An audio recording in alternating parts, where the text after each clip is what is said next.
This is Bishop Dale Bronner. Thank you so much for joining our YouTube channel today. If this is a blessing to you, I want to encourage you to like it and then click the subscribe button and then turn on notification. Hit that little notification bell so that you never ever miss another one of our videos. And then if you're in the Metro Atlanta area on a Sunday, check out one of our exhilarating services at 8:30 a.m., 11 a.m., or 6 o'clock p.m. Be seated. Our scriptural lesson for today comes from 1 Kings chapter 19. 1 Kings chapter 19, verse 11 through 13, the New Living Translation. Notice there these words. Go out and stand before me on the mountain, the Lord told him. And as Elijah stood there, the Lord passed by, and a mighty windstorm hit the mountain. And it was such a terrible blast that the rocks were torn loose, but the Lord was not in the wind. And after the wind, there was an earthquake, but the Lord was not in the earthquake. And after the earthquake, there was a fire, but the Lord was not in the fire. And after the fire, there was the sound of a gentle whisper. And when Elijah heard it, he wrapped his face in his cloak and went out and stood at the entrance of the cave. And the voice said, "What are you doing here, Elijah?" And I'm speaking today from the subject simply, face your storm. Face your storm. Face your storm. Some of our greatest storms happen when we are in that alone place with God. It happened with Jacob that way. When he had gotten alone with God, he had this encounter, this confrontation with the Holy Himself. And oftentimes when we are confronted with who we are, and sometimes the terror of our own thoughts, our own fears, our own trepidations with which we deal, we have to face who we are. And after all of this storm that God calls to pass by, as Elijah the prophet, who had just called down fire and defeated the 450 prophets of Baal, and now he was running for his life away from Jezebel, who had said that she wanted his head and that he was going to die. And now he was running for his life, and now he has this encounter on a run while he's in the whirlwind of a storm. And God hit him in the cleft of a mountain, and this whirlwind went by like a tornado, but God was not in the wind. And after that, an earthquake, but the Lord was not in the earthquake. And after that, a fire, but the Lord was not in the fire. And after that, there was a still small voice, a gentle voice that just whispered. And I want you to think about this. The only reason that God would whisper to him while he's in a storm is because he's close. If somebody is 200 or 300 yards away from you, you would never whisper to them. You only whisper to people who are close in proximity. So even though he was in a storm, when God whispered, the whisper itself said, I'm right here with you. But more important than the whisper was the content of what God said to him. And God asked him a very simple question. Elijah, what are you doing here?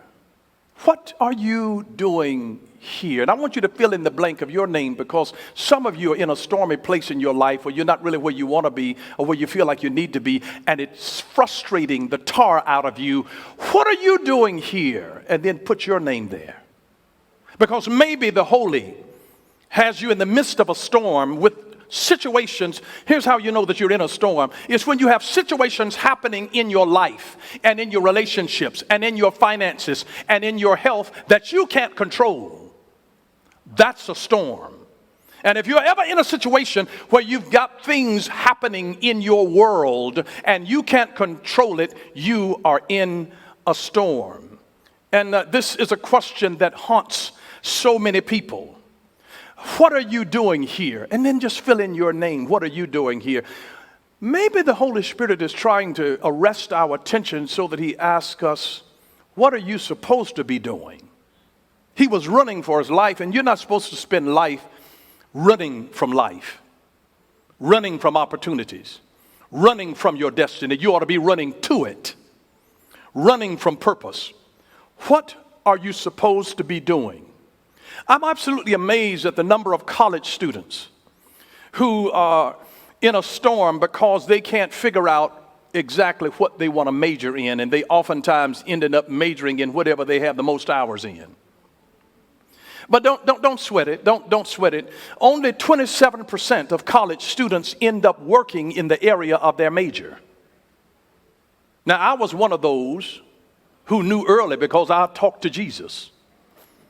And I had a voice that spoke to me. So I didn't waste time in another major. I'm right in my major now. I'm right in my major. I majored in this. But before I majored in it, I was already called. It's amazing. It's absolutely amazing. And so don't sweat it, because, as I said, only about a quarter of the students, 27% of students, end up working in the area of their major. Maybe God is saying to you, what are you doing here? And then he whispers your name in it. What are you doing here in this dead-end relationship? What are you doing here in this dead-end job that brings you no fulfillment? Because you're in a routine of lather, rinse, repeat. Lather, rinse, repeat. Just the same old routine in life. What are you doing here? Maybe God has caused a storm to brew in your life to ask you what you're doing here. Maybe he wants you in your financial position to realize that you're in a financial storm, and he's asking you, what are you doing here? Maybe it's a situation where you've gotten yourself into the bondage of an addiction, and you never ever thought that you'd be addicted to anything. And yet you find yourself with a secret addiction in your life, and maybe the Holy Spirit is encountering you right in the midst of your addiction and saying, what are you doing here? You remember when Adam had sinned and God asked him, Adam, where art thou? Whenever God asks you a question, he's not asking for information because he already knows the answer. It was an awareness question to say, Adam, where are you? Do you realize where you are, that you're outside of my will and my purpose? And maybe if you ever get outside of the will of God, your life will automatically be in a storm. But let me remind you of this, that the most devastating storms are the ones that rage within you. But be of good cheer, because peace is based on a revelation, a perspective, an understanding. But the most devastating storms are the ones that rage within you, that happen in between your own ears. But be of good cheer. Jesus said, I have overcome the world. In the world, you're going to have tribulation. You're going to have some storms. Storms are normal to life. Storms are normal to life. It's okay. They're normal to life. You're not weird if you experience a storm. It's not a matter of if you will experience a storm. It's a matter of when. Because storms signal the change of seasons in your life. Storms signal the change of season. Whenever it is shifting from winter into spring, we have storms.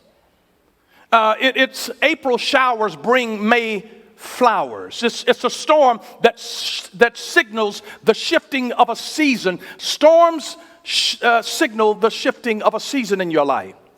And another thing that I really like is that storm move dead things out of your life. Dead limbs, dead wood, dead debris, dead leaves. Storms come to displace dead stuff. Storms displace dead stuff. And I know that you wonder, why in the world do I even have to have a storm? Why am I dealing with a storm? May I say this to you? We have storms. Storms happen for doing right. Storms happen for doing wrong. You can do the right thing and have a storm. You can do the wrong thing and have a storm. And then storms happen for no apparent reason. You were minding your business. You were trying to do all of the right things that you knew to do, and bam, you find yourself still in a storm. There you are in the storm. But may I suggest this to you? Don't try to understand everything, because some things are not meant to be understood. They're just meant to be accepted. You can't always understand everything, not down here, not right now.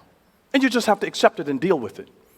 I don't understand exactly what this is. Why would God bring a storm into your life? Why? Why would he send a storm your way? Why did he send this to Elijah? Elijah had just done an incredible work of God. He just had an incredible victory and success in his life by defeating the 450 prophets of Baal. And now he steps out of that season into the greatest trial of his life. And he was suicidal, running from God. Running, just on the run. And he tells God, Lord, take my life. And God deals with him. But I just want you to remember this, that in every storm is a school. Every storm is a school. Every trial is a test. Every experience is an education. And every difficulty is an opportunity for development. God has a purpose for every storm that comes your way. Don't leave out of the storm without getting the schooling that the storm holds for you. There's a reason that we go through storms. There's a reason. So accept that God has something in that storm experience for you. Let me give you some different reasons here why how God uses storms. God uses storms to reveal himself to us. He uses storms to reveal himself to us. Secondly, God uses storms to demonstrate his power in our lives. Certain things that you'll never see the hand of God until you get in a storm. He uses storms to demonstrate his power in our lives. He uses storms to remind us of who is in control and who is not. Because you can't control the storm. God uses storms to remind us of who is in control. God is in control. God uses storms to get our attention. Sometimes when we are doing our own thing and God is trying to speak to us, we're so busy pursuing our own will and way that God can't even speak to us to shift us into what he's really calling us to do. And so he uses storms to get our attention. He uses storms to bring us to repentance. There are some people that won't even come to God until they go in a storm. And as a result of the storm, you get in a storm, the first thing you start doing is start calling on God. Oh, Jesus. You get scared when you get in a storm, a severe storm. It makes you start thinking about God because you realize this is bigger than any human being. And then storms refine our faith. Storms refine our faith. They refine our faith. We come to a real diamond kind of a faith when you're in a storm because you can't deal with cliches and those things that you should just hear your grandmama say and you didn't even understand it. When you get in a storm, you come to know God for yourself. And then storms conform us to the image of Christ. Storms help to conform us to the image of Christ because storms will start blowing foolishness out of your life. Things that are away. When you get in a storm, you don't have time for foolishness. That's the last thing on your mind is to who you can call to fornicate with when you're in a storm. I'm just telling you, storms are used to help to conform us to the image of Christ because storms transform us. Storms transform us. So I would say this to you. Be transformed by the storm and create something with it. Be transformed by the storm and create something with it. Now, if anybody has ever had kidney stones are pain. It's pointless pain. But when a woman gives birth to a child, childbirth pain is purposeful pain. If you're going to deal with pain, let it birth something in your life. Don't just let it be a stone and you're sweating and cramped over and you produce nothing. And they've got to then use some ultrasonic technology to try to break up the stone, and then it feels as though you're passing Stone Mountain. And it has no value in your life. There is some pain that is pointless pain. But let the storm that you deal with in your life be that will birth something that will outlive you. Let it be something that will birth something that will bless somebody else's life. Some people have really come into their purpose as a result of a storm. They found their calling. They found their vocation. They wrote poetry. They wrote books. They wrote songs. They wrote, plays, their movies. Their greatest work comes out of your deepest pain. It comes out of your storm. You write your best messages when you've been in pain. You write your best music when you've been in pain. You know, there's just something about Adele when she would sing after she'd been in a bad relationship. You get some lyrics that you don't understand while everything is hunky-dory. But if you ever get in pain, it's going to give you new lyrics in your life. There are certain things, some of your brightest treasure comes out of your darkest hours. And so realize that the storm holds something for you. I love it, something that Haruki Murakami said, that when you come out of the storm, you won't be the same person who walked in. That's what this storm's all about. It's about transformation. Because when you come out of the storm, you won't be the same person who walked in. The storm has an ability to transform you. And this is why I warn you here not to try to pray the storm away. Because if God, hear me carefully, if God stops your storm, he stunts your growth. If God stops your storm, he stunts your growth. Let him have his perfect work in your life. The greatest purpose of pain is as a teacher. And learning is a gift, even when pain is the teacher. So don't let it be in vain. And whenever you make it through a storm, you help others to know that it can be done. Because you're not the only one who's going to deal with the storm. There are other folks that's dealing with a storm.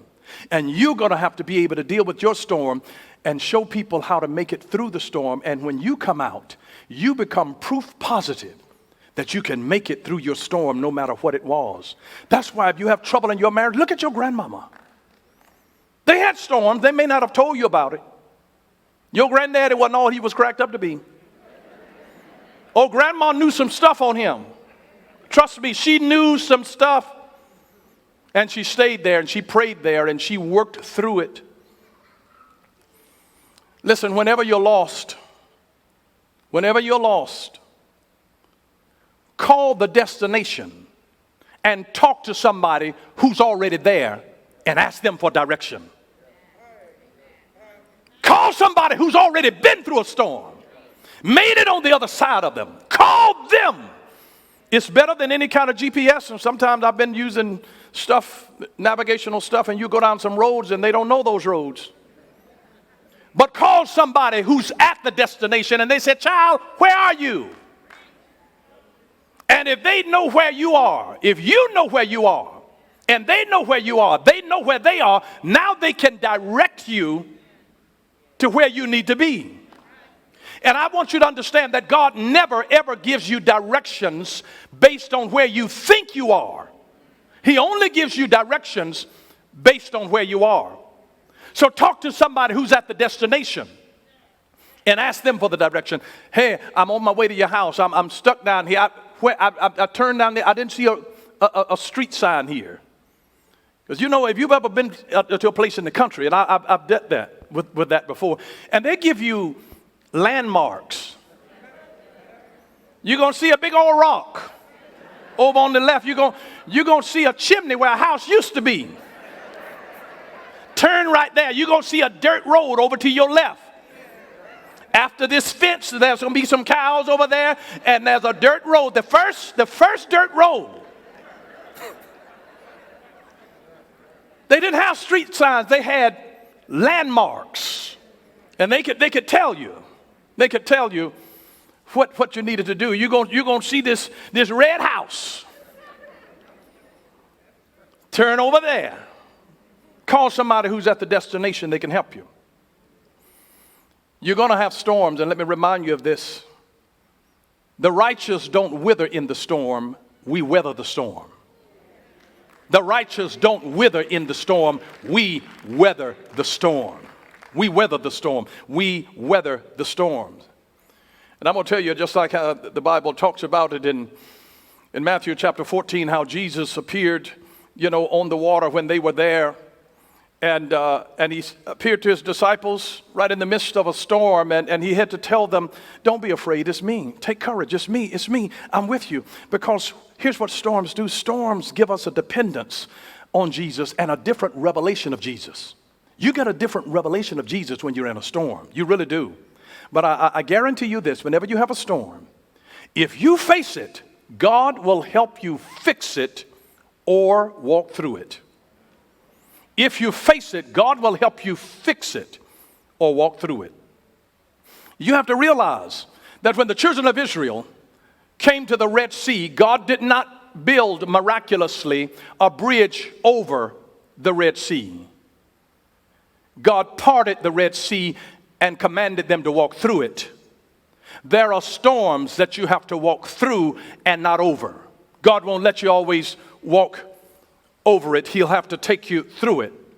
And it may be that he just doesn't want to take you over the situation, but miraculously through it.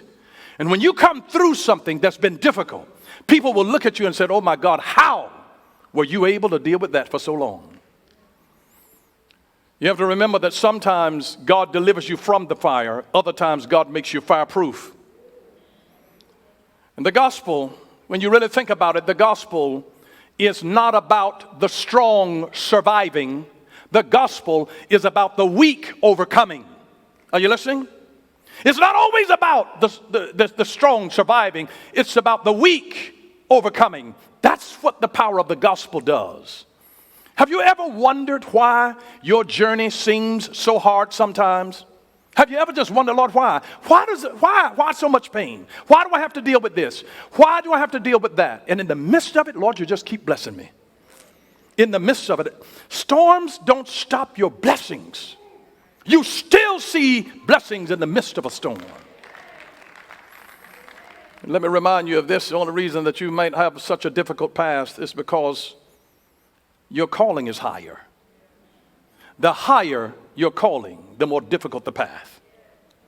The higher the calling, the more difficult the path. The higher the calling, the more difficult the path. But the fastest way out is through. The fastest way out is through. The fastest way out is through. You know, Jesus would sometimes talk with his disciples, and he said, doth not nature itself teach us? Let me take you through a little story of what nature teaches us about facing storms. I've been to the state of Colorado. They have cows there, they have buffalo there, and they have a different approach to how they deal with storms. In Colorado, almost all of their storms brew from the west and blow toward the east. They go that way. That's the way the weather patterns are. They flow from the west and they come to the east. If you want to know what's happening here in Atlanta, just check over in Alabama. Whatever they're a couple of hours, a few hours away, it'll be here in Atlanta. They move, weather patterns generally, they move from west to east. So what happens in Colorado when the cows see a storm coming? They see it coming from the west, and guess what they do? They turn to the east and start hightailing it. But here's the problem. Cows are slow animals. And so they can't outrun the storm. So they're in the storm, and the storm catches them. And the cows keep on running, trying to outrun the storm, and they're flowing from the west, headed toward the east, thinking that they can outrun the storm, and now the storm is traveling over them and with them, and it causes them to stay in the storm longer, and so they end up prolonging the pain. They end up prolonging the frustration. They end up prolonging the discomfort. And that's the way that so many human beings are. They see challenges in life, and instead of confronting the challenge, they run the opposite direction, and it's going to overtake them anyway. I mean, you can run from getting old, but the only other alternative is dying young. I mean, it's going to overtake you at some point. You can cover stuff up, but it's still under there. I mean, and see, we run from things instead of learning how to deal with it, how to face the storm. And it's coming from the west, and we're running to the east, trying to outrun the storm, and we end up staying in the storm longer, increasing the hardship of the storm, the pain of the storm, and the frustration of the storm. But buffalo are a different animal. They're a different animal. Whenever a buffalo sees a storm coming over the crest of the mountain, as soon as it's approaching from the west, and as soon as that storm hits the ridge of the mountain and starts heading east toward them, the buffalo will suddenly turn from the east and run to the west into the storm. They face the storm. And what happens as a result of their running in the storm, storms are moving forces. They're not static. It might be a big storm system, but the storm is passing. Storms don't come to last, they only come to pass. And so the storm moving from the west coming to the east, and here the buffalo turns and faces the storm. As the storm is moving east, now the buffalo are moving west. And now they shorten the time of the rain. They shorten the time of the storm. They shorten the time of the frustration, because even though they're running in a storm for a season, because they're running and confronting it, they come out of it much faster because they double the speed of it. So if the storm is moving at 35 miles an hour, and if that buffalo is moving at 20 miles an hour, now they've got about 50 miles of speed here that's happening, and so they shorten the lane. In fact, the verb to buffalo means to outwit. And so the buffalo outwits the storm. And it's time for us, instead of being like cows who are too slow to outrun it anyway, and we run in the opposite direction of the storm, and it ends up overtaking us, and then we prolong our time in the storm, instead of being a buffalo and said, I'm going to deal with this head on. Because if you don't talk about it and confront it and deal with it, you're going to come back to fight it another day, and you're going to stay in the pain longer, and this frustration longer, and the discomfort longer. And so confront it. It's a total different strategy. That's what nature teaches us. Face your storm. Face your storm. Face your storm. I love this Zen proverb that says that obstacles do not block the path, they are the path. Maybe God put the obstacle there to build strength in you. Because sometimes you have to go through a storm in order to get to peace. And may I remind you of this prophetically, that while you are on your way to your destiny, there's always going to be something in your way. I don't care how good it is and how beautiful the vision is that God has called you to do. If you're on your way, there's going to be something in your way. If you're on your way to your destiny, there's going to be something in your way. There's going to be a difficult person. There's going to be a law. There's going to be a system. There's going to be a shortage of money. There's going to be some kind of a problem, a health challenge, a relationship challenge. Whenever you're on your way, there's going to be something in your way. But face it. Face your storm. Be a buffalo. Buffalo it. Outwit it. Outwit it. You can't stop the problems. The problems come, that you cannot stop the problems. And so I just want you to realize that whenever you lack vision and hope for the future, you return to the last thing that you were comfortable with doing. But please understand this word prophetically. Adversity is the birthplace of supernatural promotion. I want you to hear that in the spirit. Adversity is the birthplace of supernatural promotion. Adversity. That's why before there is elevation, there is isolation. It's adversity. It's adversity. Adversity is the birthplace for supernatural promotion. So you got to learn to speak to your storm. Speak to your storm. Speak to your storm. Stop just running and start speaking to it. Speaking to it, dealing with it. Stop being a cow. You cannot run it anyway. And just trying to run along with it. You're trying to run with the storm. No, go against it.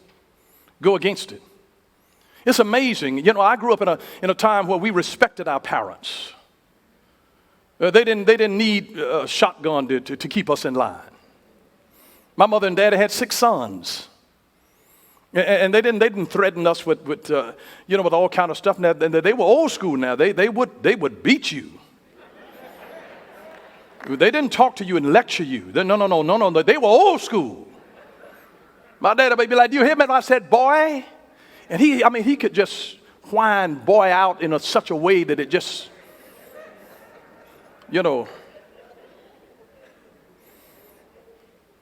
And here's what I see. I see parents today being like cows moving with a storm, and their children are in a storm, pitching a tantrum in a grocery store or in a department store and start crying and acting up. You know the first thing that they do? They start pulling out a screen and putting the child in front of the screen to try to calm them. In a restaurant, they pull out a screen to try to occupy the child because they're too lazy to discipline them. You're running with a storm, or you're going to deal with it. Because if you don't ever learn, put discipline in a child. Discipline is a rod of correction that actually keeps them from destruction down the road. I'm not talking about physically abusing them, but stopping to teach them. Discipline is about teaching. School, the word school literally means a discipline of learning. Discipline of learning. As Americans, last year in America, 50% of our waking hours were spent in front of some kind of a screen, a telephone, a pad, a computer, a television. 50% of our waking hours in front of a screen. And when a child has a discipline issue, we put a screen so we don't have to deal with it, running with the storm.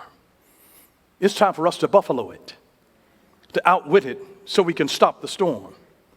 But you cannot work through what you are not willing to talk through. And when you put them in front of a screen, you strip the communication of talking with them, connecting with them, teaching them, disciplining them. Yes, discipline is work. Yes, it is hard, and it takes discipline to discipline. I understand that. I'm a parent. It takes discipline to discipline. But I'm glad God has a real purpose in storms. Storms, they often invoke a fear in us. But I discovered this: when God sends a storm into our life, sometimes God will use the storm, and the storm will blow some things from you. Other times, God will use a storm, and God will let the storm blow some things to you. Sometimes one man's tragedy is another man's triumph. And he allows something to be blown from you through one storm, and he allows something to be blown to you in another storm. And yet in another storm, God allows that storm to blow things through you. Meaning that the storm will produce something out of your life that you didn't even realize was in your life. And it never comes out of your life until you get in a storm. So sometimes it'll blow things to you, sometimes it'll blow things from you, other times it'll blow things through you. And you'll produce some of your greatest work after coming through your storm. It's amazing. And all that left you couldn't stay. And all that stayed couldn't leave you. And right now, you have exactly who and what you need in order to get the job done. God is going to take a remnant in this season. A remnant. And produce a harvest. Harvest always comes out of a remnant. Dare not to despise the day of small beginnings. It may look little, but God has a multiplicity of things to be able to do out of a remnant. Everything that has ever been birthed from the kingdom of God came from a remnant seed. How dare we complain to God when he has trusted us with a remnant seed of an idea? A remnant seed of just a few people around you. That's all that you ever need, is a remnant seed. May I say this to you, that new beginnings are often disguised as painful endings. So sometimes when God's getting ready to birth something brand new in your life, it looks like a painful ending on one end, but on the other, it's a new beginning to something so beautiful. And God is just saying, trust me. Trust me. Trust me and watch what I will do in your life. Trust me. Trust me. Trust me.